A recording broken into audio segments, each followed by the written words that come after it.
ನೀವು ಅವ್ರನ್ನ ಸತಾಯಿಸೋದ್ರಿಂದ, ನೀವು ಅವ್ರನ್ನ ನೋ ಅನ್ನೋದ್ರಿಂದ ಅವರು ತುಂಬ ಟೈಮು ನಿಮ್ಮ ಜೊತೆ ಇರಲಿಕ್ಕೆ ಸಾಧ್ಯನೇ ಇಲ್ಲ. ಅವರು 15 ದಿನ, 1 ತಿಂಗಳು ಎಲ್ಲ ಕಾಯೋಷ್ಟು ಪೇಷನ್ಸು ಅವ್ರಿಗಿಲ್ಲ. ನೀವು ಹೇಳಿದ ತಕ್ಷಣ ಎಸ್ ಅಂದ್ಬಿಡ್ಬೇಕು. ಹಾಗಿದ್ರೆ ಮಾತ್ರ ಅವರು ನಿಮ್ಮನ್ನು ಪ್ರೀತಿಸ್ತಾರೆ. ಇಲ್ಲ ಅಂತಂದರೆ ನಿಮ್ಮನ್ನು ಬಿಟ್ಬಿಡ್ತಾರೆ.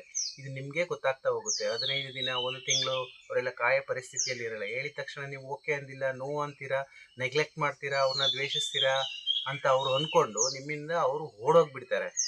ಓಕೆ, ಅದು ನಿಜವಾದ ಪ್ರೀತಿ ಅಲ್ಲ. ನಿಜವಾದ ಪ್ರೀತಿ ಅಂದರೆ ಏನು?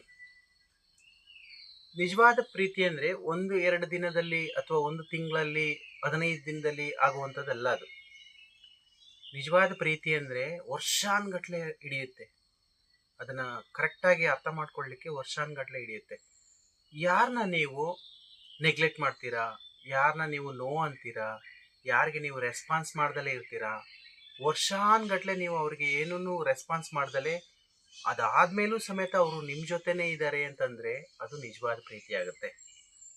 ನೀವು ಅವ್ರನ್ನ ದ್ವೇಷಿಸ್ಲಿ, ಪ್ರೀತಿಸ್ಲಿ, ದೂರ ಮಾಡಲಿ, ಅವ್ರನ್ನ ಬೈತಾ ಇರಲಿ, ಅವ್ರು ಹೇಳಿದ್ಕೆಲ್ಲ ನೋ ಅಂತ ಇರಲಿ, ಆದರೂ ಸಮೇತ ಅವ್ರ ಹೃದಯದಲ್ಲಿ ನಿಮ್ಮ ಬಗ್ಗೆ ಪ್ರೀತಿ ಇದ್ದರೆ ಅದು 100% ನಿಜವಾದ ಪ್ರೀತಿಯಾಗಿರುತ್ತೆ. ಅವರು ನಿಮ್ಮ ಜೊತೆನೇ ಇರಲಿಕ್ಕೆ ಬಯಸ್ತಾರೆ. ಅಂಥವ್ರನ್ನ ಯಾವತ್ತೂ ನೀವು ಕಳ್ಕೊಬೇಡಿ.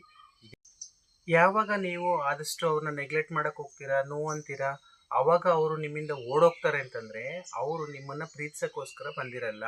ಅವ್ರು ನಿಮ್ಮ ಆಸ್ತಿನೋ ಅಥವಾ ನಿಮ್ಮ ದುಡ್ಡೋ ನಿಮ್ಮ ಹಣನೋ ಯಾವುದೋ ಒಂದು ಉದ್ದೇಶನ, ವಸ್ತುನ ಪ್ರೀತಿಸೋಕ್ಕೋಸ್ಕರ ಅವ್ರು ಬಂದಿರ್ತಾರೆ. ಆ ವಸ್ತು ಮೇಲಿನ ಪ್ರೀತಿಗೋಸ್ಕರ ನಿಮ್ಮ ಜೊತೆ ನಾಟಕ ಆಡ್ಕೊಂಡು ಅವ್ರು ಬಂದಿರ್ತಾರೆ.